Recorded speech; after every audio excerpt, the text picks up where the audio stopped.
vlog, we have our very first day 2 as well as our very first in the money. This hand, we have ace 5 suited in the big blind, and we are looking at a mid position 1 raise from a player that we know to be fairly tight aggressive. Now, my read at the time wasn't 100% confident. While I had played with them, it had been a while, and this is fairly early into the day. I want to say this was my 9th hand dealt. I started in the big blind, played 1 orbit at big blind 8K. This is the very first hand of big blind 10K. So when a regular player that I know, I've seen before, opens in this spot, I don't necessarily expect them to adjust to all the different stack sizes behind. I do expect them to mostly play as though they just have their stack and to keep that in mind. So first of all, we're going to look at what a GTO opening range looks like for this situation. So 40 big blinds, mid position 1, should be opening about 21% of hands. But in actuality, I don't think he's going to be opening this loose. So if we pull up our player type plot, a very important tool, I believe that this player is somewhere back around here. Tight aggressive player. This is a pretty typical regular player, but for the most part, they tend to open too tight, 3-bet too tight, 4-bet way too tight, check raise too tight, c-bet too tight. They're just too tight across the board. They're just missing a decent amount of hands in their ranges, but when they do play, they tend to play aggressively. Now, GTO is out around here.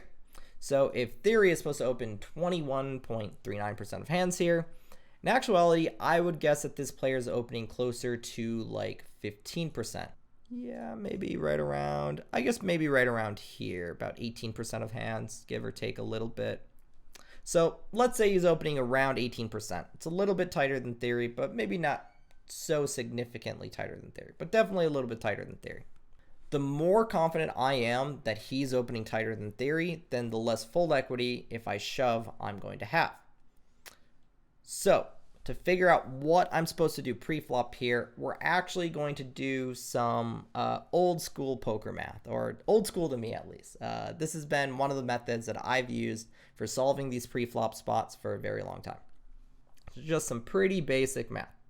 Okay, so first of all, what we need is a good idea as what his opening range looks like. Let's say it is this 18.6% of hands, give or take. We're going to put this range into rusty, trusty poker stove. So 18% here. I'm actually going to throw in this ace deuce suited, and I'm going to remove deuces and threes. I like this range, this 18%. I think this is a pretty good ballpark. It's probably what he's going to open. In fact, actually, I'm going to remove 10-8 suited.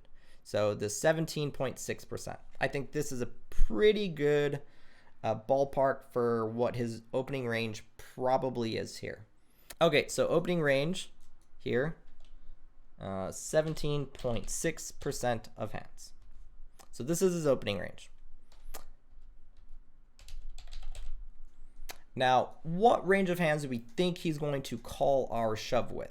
If I shove for 96K, it's going to be 74K more for him to call, and there's going to be 22 plus 22 plus 15 in the middle, so that's going to be 59K in the middle plus my extra 74K, so it's going to be 133K in the middle and 74K for him to call. So he's going to be getting pretty close to 2-to-1 odds on a call. Just a quick clarification here, the pot size at the bottom reflects the raise from the villain, but does not reflect any action that Ryan has made. So it's only the raise, the big blind, the small blind, and then the ante, obviously. So I'm not going to be updating that on the fly. I think that would confuse things a little bit more, but just be sure to pay attention to his math in the notepad in order to follow along. That means in my mind, I probably don't have a lot of fold equity, but I think I do generate some folds. Let's see, he has 9-8 suited, probably not calling that. 10-9 suited, Jack-9 suited, Queen-9 suited, King-8 suited, King-9 suited. Maybe King-Jack off I get to fold. Maybe some suited wheel aces I get to fold. King 10 suited, probably not. Queen 10 suited, maybe. I think at most I'm getting this, this is probably the range that's calling me. So he's only folding 3.9% out of 17.6%. Means I get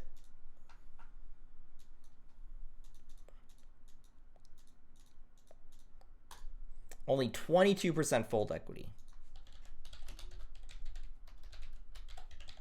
Okay, so if I shove, he folds 22% of the time. So then 22% of the time, I get his open of 22K, 15K for the small blind, 10K for the big blind, and 10K in the middle for a total of, 47K? So 22% of the time, I get 47K. So 22 times 47 equals 10.3K 10.3K.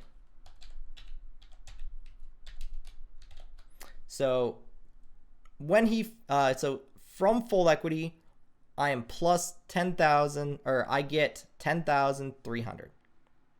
Now when I get called, which happens 78% of the time, I'm going to run my ace 5 of clubs versus this range. Sorry, ace 5 of spades. I'm going to run my ace 5 suited, my ace 5 of spades versus this range, which means I have 39% equity. So this is my positive equity, so I can gain 111,000. So 111K, and this is going to be multiplied by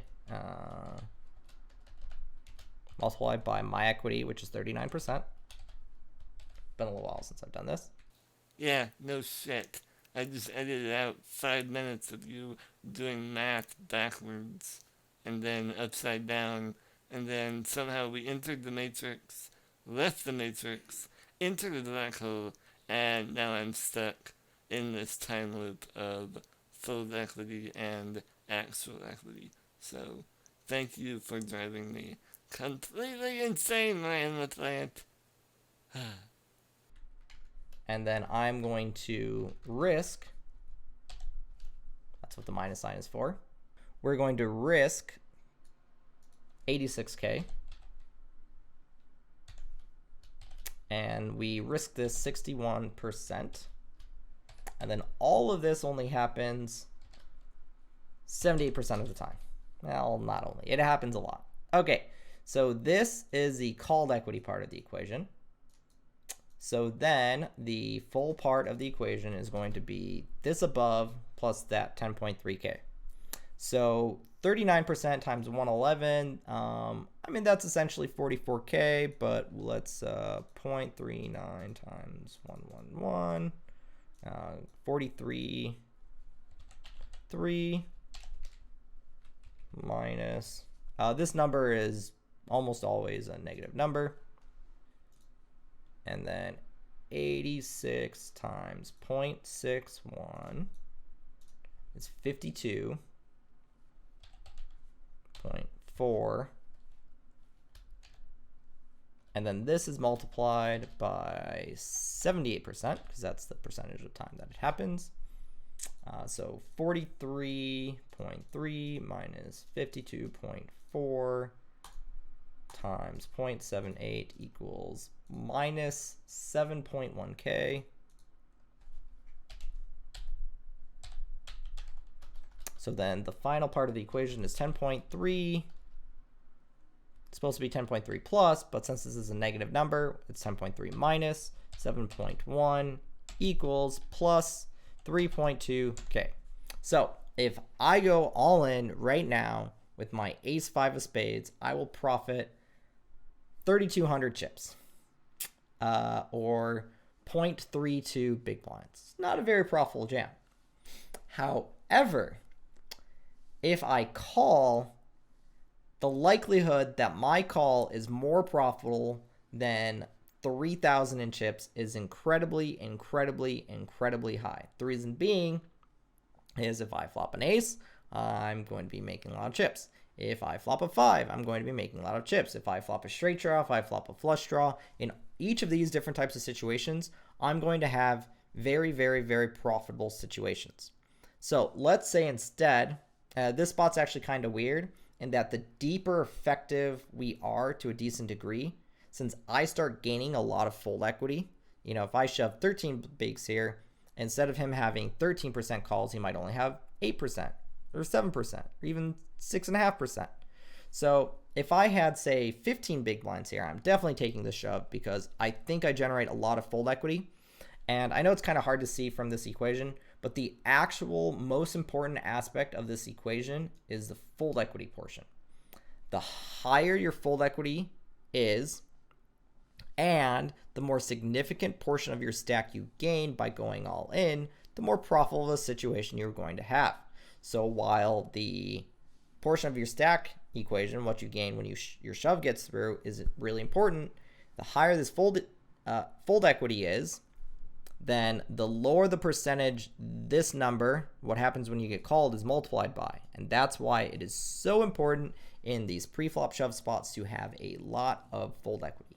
This is why knowing who your opponent is, both what they're likely opening and what they're probably calling you with, is going to drastically impact the types of hands you should be shoving and can impact your entire approach to given hands, especially when we're talking about sub 30 big blinds deep and sub 25 big blinds deep. And now in this spot, I mean, we're, sub 10 bigs. So it's really, really, really important in tournaments because you're often either going to have a 30 big blind or less stack yourself, or you're going to be playing against sub 30 big blind stacks very, very, very often, pretty much every tournament you play. Understanding short stack play is one of the most important aspects of being a very profitable tournament player. Okay, so what I ended up doing here, in actuality, I realize that we are getting into the weeds here, but I think this is really important stuff to cover. Instead of jamming, because I realized I would not have anywhere near enough fold equity, and that when I did get called, my hand would definitely not be strong enough, I called. Okay, so looking at the flop situation here, it is the Jack of Hearts, the 6 of Diamonds, and the 5 of Hearts. So 74K is our stack. The pot is 59K.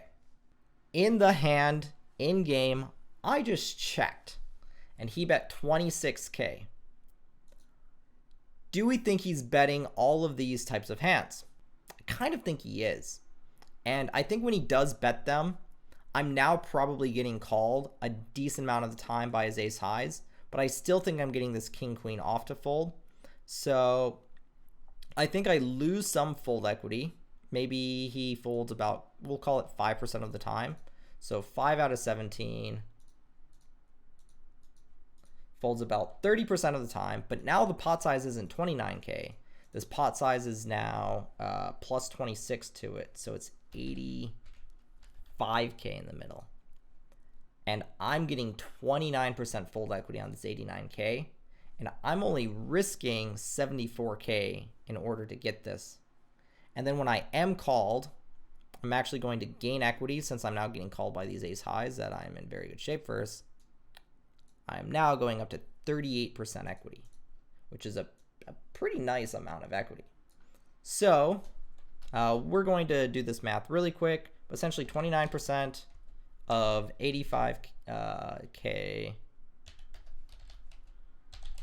is, that's going to be, we'll call it 25-ish. We're going to run about minus 10,000 in chips, but that's only going to happen 70% of the time, so minus 7K. So then the end of this jam is 25 minus 7 equals plus 18K in chips.